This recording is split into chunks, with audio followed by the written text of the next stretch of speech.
Bismillahirrahmanirrahim. Assalamualaikum warahmatullahi wabarakatuh.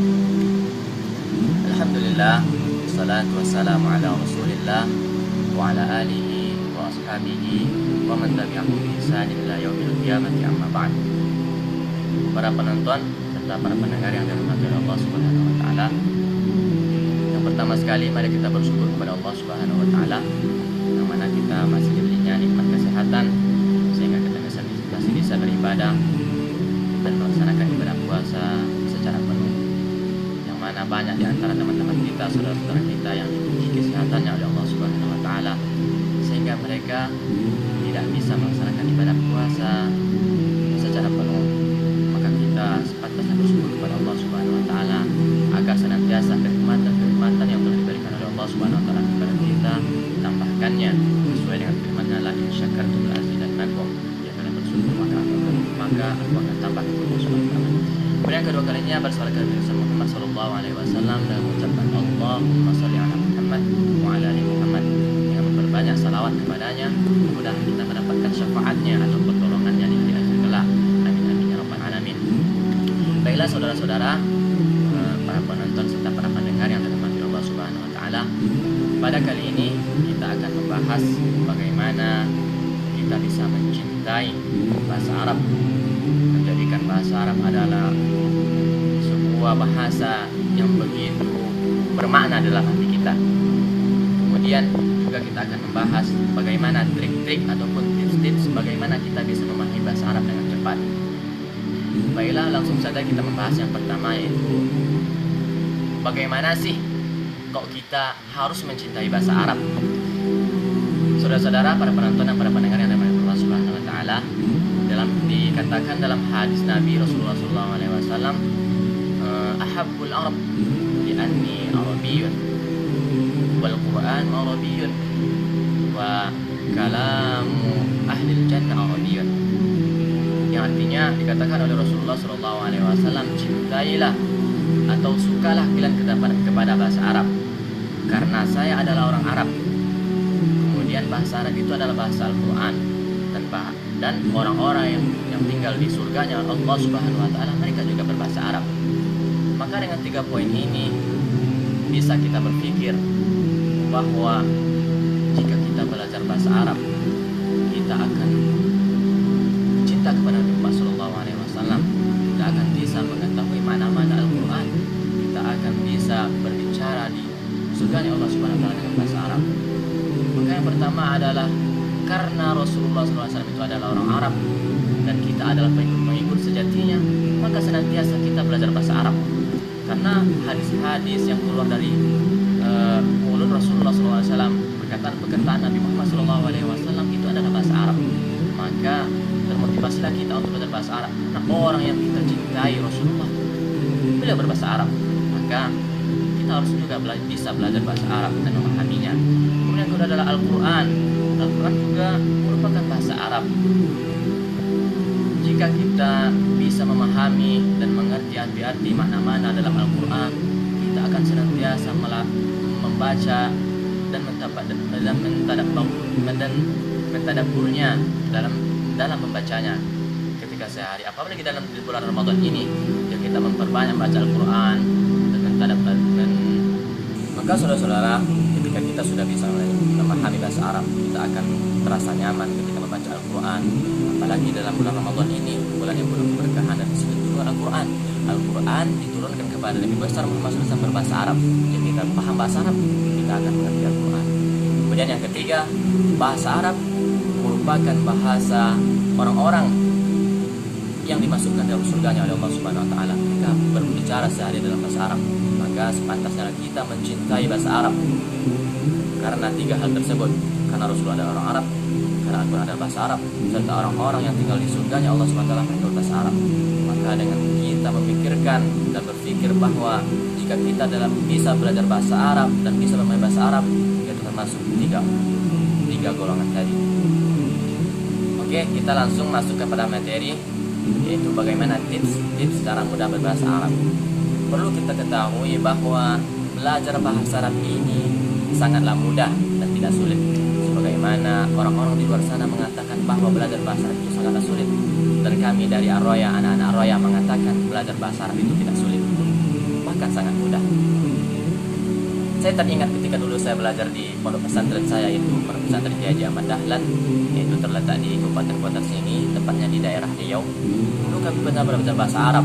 Bahasa Arab yaitu pada setiap pagi kami mengambil mufradat, itu kata-kata dalam bahasa Arab. Maka ketika saya lulus, saya termotivasi untuk bisa melanjutkan pendidikan bahasa Arab saya di sebuah sekolah tinggi yang namanya adalah Stiba Ar-Roya, sekolah tinggi bahasa Arab Ar-Roya yang terletak di Sukabumi, Jawa Barat, yang tentunya di Indonesia, negara kita. Baiklah para penonton yang dirahmati Allah Subhanahu wa taala, perlu kita ketahui bahwa belajar bahasa Arab itu sangatlah mudah. Yang perlu kita ketahui adalah 3 jenis saja. Yang pertama adalah isim, yang kedua adalah fi'il, dan yang ketiga adalah huruf. Semua buku-buku yang berbahasa Arab, Al-Quran, hadis-hadis Nabi Muhammad SAW, itu semuanya terdiri dari 3 saja. Terdiri dari isim, terdiri dari fi'il, terdiri dari huruf. Isim ini adalah kata benda atau kata sifat, sedangkan fi'il adalah kata kerja, dan huruf itu adalah huruf bahasa Indonesia, huruf. Maka untuk memahami ketiga ini, kita mempunyai cara-caranya masing-masing. Yang pertama, kita akan bahas yang pertama, itu adalah isim. Untuk memahami isim ini atau kata benda atau kata sifat ini, kita bisa memahaminya dengan 2 cara. Cara yang pertama adalah kita bisa memahaminya dengan mengetahui artinya. Maka ketika kita mengetahui artinya itu, maka kita akan tahu ini adalah isim, kata benda ataupun kata sifat. Contohnya adalah madrasatun, misalkan artinya adalah sekolah. Sekolah ini adalah kata benda. Jika kita mengetahui arti madrasatun tersebut adalah sekolah, maka kita mengetahui itu adalah isim. Kemudian contoh yang lain adalah baitun, artinya adalah rumah. Jika kita mengetahui artinya itu adalah rumah, maka baitun itu adalah kata benda, isim. Maka cara yang pertama adalah kita dengan mengetahui makna dan arti-artinya. Kemudian cara yang kedua adalah kita mengetahui tanda-tandanya ataupun tanda-tandanya. Maka isim ini atau kata benda atau kata sifat ini, dia mempunyai tanda-tanda, dan kita akan menyebutkan 3 saja pada pertemuan kali ini. Tandanya yang pertama adalah masuknya tanwin pada akhir barisnya, pada baris akhirnya masuknya tanwin. Contohnya adalah tadi seperti yang kita katakan adalah baitun, akhirnya itu berbaris tanwin, baitun, barisnya tun yang itu, maka itu adalah sebuah isim karena fi'il dan huruf tidak menerima tanwin. Maka dengan kita mengetahui tanda yang pertama, masuknya tanwin pada akhirnya, maka itu adalah isim. Kemudian kita masuk kepada ciri isim yang kedua, yaitu masuknya di pertamanya itu ada alif lam, yaitu yang kita kenal dengan al. Maka ketika kita melihat bahasa Arab yang ada alnya, yang ada alif lamnya pada awalnya, maka itu adalah isim. Contohnya al-furqan atau al-baqarah, artinya adalah sapi. Dan ketika kita melihatnya pada awalnya adalah alif dan lam, al-baqarah, al ini, maka itu adalah isim. Dengan mengetahui ciri-ciri ini, ciri-ciri yang kedua ini, maka kita mengetahui bahwa ini adalah isim. Kemudian ciri-ciri yang ketiga, yang terakhir, yaitu adalah masuknya huruf nida atau huruf panggilan seperti ya ayuha, ya ayatuha. Maka ketika kita mendengar ya fulan atau ya harta misalkan, maka itu adalah sebuah isim dengan adanya ya pada awalnya. Maka setelah ya ini adalah isim. Itu adalah ciri-ciri yang ketiga, masuknya huruf nida, huruf panggilan, ya harta, ya Rasulullah atau sebagainya. Maka dengan mengetahui ciri-ciri yang 3 ini, masuknya tanwin pada akhirnya, masuknya alif lam pada awalnya, dan masuknya huruf nida, huruf panggilan kepada seseorang, maka kita akan mengetahui bahwa itu adalah isim. Kesimpulannya adalah untuk isim ini kita bisa mengetahuinya dengan mengetahui maknanya yang pertama, dan yang kedua dengan mengetahui ciri-cirinya yang 3 tersebut, masuknya tanwin, masuknya alif lam pada awalnya, kita masuknya huruf nida. Kemudian kita masuk kepada fi'il, yaitu kata kerja. Jadi sudah sama-sama kita tahu fi'il artinya adalah kata kerja. Jadi kata kerja ini ciri-cirinya sangat banyak. Jika kita ingin memahaminya, kita harus mengetahui ciri-cirinya. Dan cara memahami fi'il ini juga ada 2 cara. Cara yang pertama adalah dengan cara mengetahui maknanya, Dan cara yang kedua adalah dengan cara mengetahui ciri-cirinya. Cara yang pertama, contohnya jalasa, artinya adalah duduk. Maka dengan kita mengetahui maknanya atau artinya, kita tahu bahwa itu adalah fiil atau kata kerja. Jalasa, duduk, itu adalah fiil. Itu caranya. Kalau misalnya zahaba, artinya pergi, maka itu artinya adalah, kita sudah mengetahui maknanya, maka itu adalah fiil. Kemudian yajlisu, juga artinya duduk. Jika kita mengetahui artinya duduk, maka kita mengetahui bahwa itu adalah fiil. Kemudian cara yang kedua adalah cara dengan mengetahui ciri-cirinya. Jadi ciri-ciri fiil ini juga sangat banyak. Pada pertemuan kali ini kita akan membahas dua saja. Yang pertama, ciri-ciri fiil itu adalah tidak masuknya tanwin. Kalau isim tadi masuk tanwin ke dalamnya, kalau fiil tidak masuk tanwin, maka ketika kita mendapatkan sebuah kata-kata berbahasa Arab tidak ada tanwinnya di situ, maka kita mengetahui bahwa itu adalah fiil. Tetapi ingat, bukan itu saja ciri-cirinya. Jika tidak menemui tanwin, maka itu adalah fiil. Tidak begitu saja. Kita harus mengetahui ciri-ciri yang lain. Kemudian ciri-cirinya yang kedua adalah bahwa fiil ini tidak masuk ke dalamnya alif lam pada pertamanya. Contohnya tadi adalah jalasa. Maka jika kita masukkan alif lam, itu tidak cocok karena dia adalah fiil. Dengan tidak adanya alif lam dan tidak adanya tanwin, kita mengetahui bahwa itu adalah fiil. Contohnya adalah jalasa ataupun yajlisu ataupun ijlis, maka itu adalah fiil. Perlu kita ketahui juga, wahai para penonton dan para pendengar yang dirahmati Allah Subhanahu wa taala, fiil ini terbagi menjadi tiga. Yang pertama adalah fiil madhi, yaitu kata-kata kerja ataupun perbuatan yang telah lampau. Yang kedua adalah fiil mudhari', yaitu pekerjaan yang sedang kita lakukan. Yang ketiga adalah fiil amar, yaitu kata perintah. Contohnya jalasa, dia telah duduk. Yajlisu, dia sedang duduk. Ijlis, duduklah kamu. Nah, itu. Maka kesimpulannya, untuk fiil ini kita harus kita bisa mengetahuinya dengan dua cara. Cara yang pertama, kita mengetahui artinya, dan cara yang kedua mengetahui ciri-cirinya.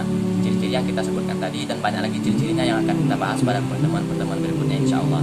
Ciri yang pertama tadi adalah tidak masuknya alif lam, dan yang kedua adalah tidak masuknya tanwin. Contohnya jalasa, yajlisu, dan yajlis. Dan perlu kita ketahui bahwa fiil juga terbagi menjadi tiga: fiil mudhari', fiil madhi, dan fiil amar.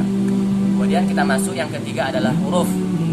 Maka dengan mendengarkan kata-kata huruf ini, kita juga bisa mengetahui bahwa artinya adalah huruf. Ini kata-kata dalam bahasa Indonesia huruf. Maka jika kita ingin mengetahui huruf ini juga, kita bisa mengetahuinya dengan dua cara. Cara yang pertama dengan cara mengetahui maknanya, dan cara yang kedua dengan mengetahui ciri-cirinya. Contohnya adalah ila, itu adalah huruf, artinya adalah ke artinya adalah ke. Jika kita mengetahui artinya adalah ke, maka kita mengetahui itu bahwa itu adalah huruf. Kemudian cara yang kedua adalah kita mengetahui ciri-cirinya. Maka simpel saja untuk huruf ini. Kita akan menyebutkan bahwa ciri huruf ini adalah sebuah bahasa Arab ataupun kata bahasa Arab yang tidak bisa berdiri sendiri, atau kita tidak bisa memahaminya jika kita mendengarnya dia sendiri saja. Contohnya tadi adalah ilah, ke. Maka kita tidak bisa memahami perkataan seseorang ke, maka kita tidak bisa memahaminya. Maka huruf ini dia selalu bergandengan dengan sebuah isim.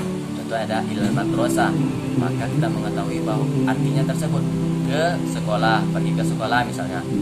Azhabu ilal madrasah, maka ila ini atau huruf ini harus bersambung dengan sebuah isim. Contohnya tadi ada ilal madrasah, maka kita mengetahui bahwa ini adalah isim.